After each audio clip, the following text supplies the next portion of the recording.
दोस्तों, जन्माष्टमी अभी आने वाली है, तो आज मैं आपके साथ एक बहुत ही सरल और सहज पूजा विधि शेयर करना चाहती हूँ, क्योंकि कई सारे लोग इसी वजह से कंफ्यूज रहते हैं कि पूजा किस समय करें, किस समय कान्हा जी का जन्म करवाएं, कब व्रत खोलें और रात के 12 बजे क्या करें। तो आज मैं आपके साथ वो सब कुछ शेयर करूंगी जो मैं करती हूँ, इसलिए कोई भी ये ना समझे कि आपको भी यही सब करना है। बस मैं आपको एक सजेशन देना चाहती हूँ कि आप भी ऐसा कर सकते हैं। तो सबसे पहले तो आप जन्माष्टमी का व्रत कैसे करते हैं, कैसे जन्माष्टमी मनाते हैं, मुझे कमेंट करके जरूर बताइएगा। दोस्तों, जन्माष्टमी का व्रत ज्यादातर लोग रखते हैं। कुछ लोग निर्जल व्रत रखते हैं तो कुछ फलाहार करके।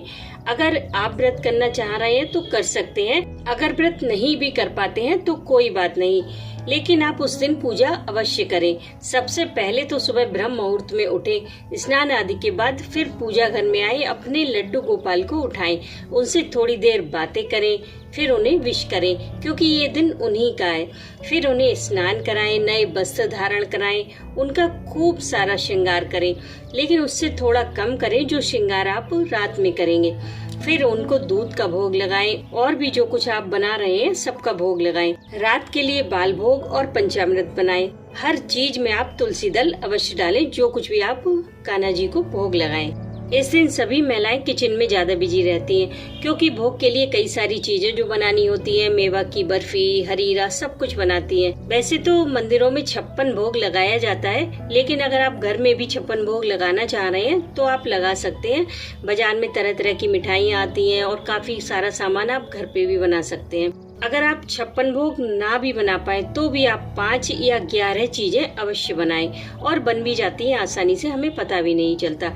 लेकिन किचन में काम करते करते आप बार बार जाकर अपने लड्डू गोपाल को जरूर निहारते रहें, क्योंकि इस दिन वो बहुत खूबसूरत लगते हैं। और खाने पीने का काम आप दोपहर में ही निपटा लें, ताकि आप शाम को अपने लड्डू गोपाल को समय दे सके, उन्हें अच्छे से तैयार कर सके।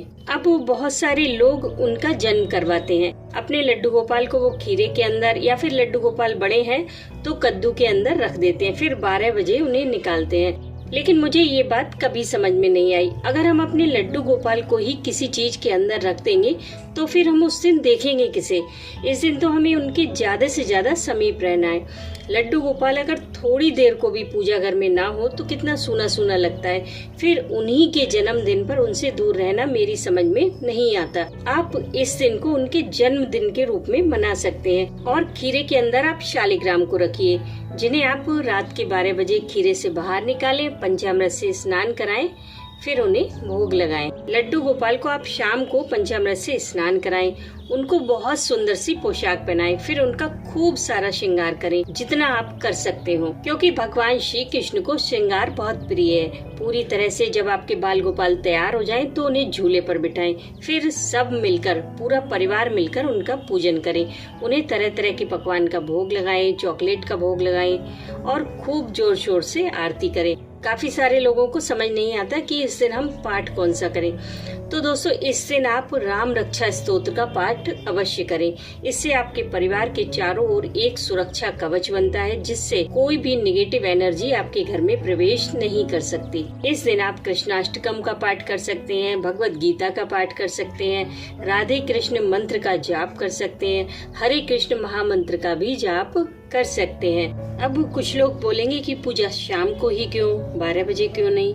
तो मैं आप लोगों से कहना चाहती हूँ कि हम सबके घरों में बच्चे होते हैं, कहीं छोटे हैं तो कहीं बड़े हैं। अगर हम 12 बजे ही पूजा करते हैं तो कई घरों में बच्चे सो जाते हैं, वो जन्माष्टमी की कोई पूजा नहीं देख पाते।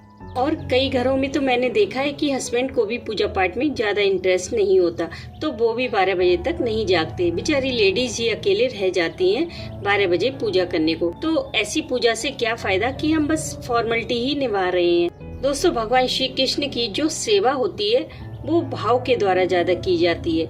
उसे हमें इस तरह से मैनेज करना चाहिए कि हम उसे एंजॉय कर सके, ना कि वो हमें बोझ लगे। तो ऐसा कुछ भी नहीं है कि हमें सिर्फ 12 बजे ही पूजा करनी है तभी हमें पुण्य मिलेगा।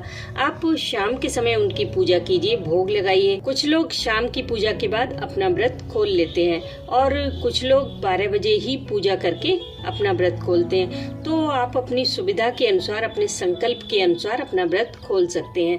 अगर आपने शाम को पूजा की है तो 12 बजे लड्डू गोपाल की आरती करके उन्हें माखन मिश्री का भोग अवश्य लगाएं। और खीरे में अगर आपने शालिग्राम रखे हैं या फिर नहीं भी रखे हैं तो भी शालिग्राम को 12 बजे पंचामृत से स्नान अवश्य कराएं और उन्हें माखन मिश्री का भोग लगाएं। दोस्तों, पूजा पाठ में आडंबरों के बजाय आप किसी पाठ को महत्व दीजिए।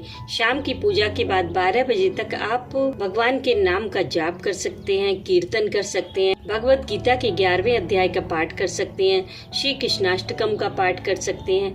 बजाय मोबाइल चलाने के आप इस तरह के पाठ को प्रायोरिटी दीजिए और इस दिन ज्यादा से ज्यादा लड्डू गोपाल के समीप रहें, उन्हें निहारें, उनकी प्रशंसा करें। देखिए, जब भी हम लड्डू गोपाल को खूब तैयार करते हैं, उनका खूब सारा श्रृंगार करते हैं, तो तारीफ में हमारे मन में जो भी भाव आए, जो भी शब्द आए, वो हमें उनसे जरूर व्यक्त करने चाहिए। इससे उन्हें बहुत खुशी मिलती है। और रात में 12 बजे आरती के थोड़ी देर के बाद उनके सोने की व्यवस्था जरूर करें। अगर आप रोजाना उन्हें शयन नहीं कराते हैं तब भी जन्माष्टमी की रात को उन्हें जरूर सुलाएं। एक मुलायम बिस्तर पर उनके सोने की व्यवस्था करें और आपने कितना भी श्रृंगार क्यों न किया हो वो सब उतारकर उन्हें हल्के कपड़े पहनाकर सुलाएं। तो इस तरह से आप अपनी जन्माष्टमी मनाएं। आप इसमें और भी चीजें ऐड ऑन कर सकते हैं, जो भी आप करना चाहें या आपके परिवार की जो भी परंपरा हो। लेकिन बस मैंने शाम की पूजा को महत्व इसलिए दिया है क्योंकि तब सारा परिवार मिलकर पूजा कर सकता है। रात 12 बजे की पूजा में कई लोग शामिल नहीं होते और अगर होते भी हैं तो वो लोग बस झीक रहे होते हैं और उस समय आप सिर्फ आरती करेंगे, भोग लगाएंगे, इससे ज्यादा कुछ भी नहीं। और शाम की पूजा के बाद आपके पास काफी समय होता है तो आप कोई पाठ भी कर सकते हैं। पूजा आप किसी भी समय करें पर रात के 12 बजे लड्डू गोपाल की आरती जरूर करें, उन्हें माखन मिश्री का भोग जरूर लगाएं, उसके बाद उन्हें सुलाएं। और हाँ, एक दीपक ऐसा भी जलाएं जो रात भर जलता रहे। बस कुछ इसी तरह से मैं भी अपनी जन्माष्टमी सेलिब्रेट करती हूँ। आप भी इसी तरह से कर सकते हैं ताकि आपके छोटे बच्चे भी पूजा देख सकें, सीख सकें और लड्डू गोपाल को झूला झुला सके। अगर आप जन्माष्टमी पर लड्डू गोपाल लेकर आना चाह रहे हैं तो आप इन वीडियो को जरूर चेकआउट कीजिएगा। हरे कृष्णा।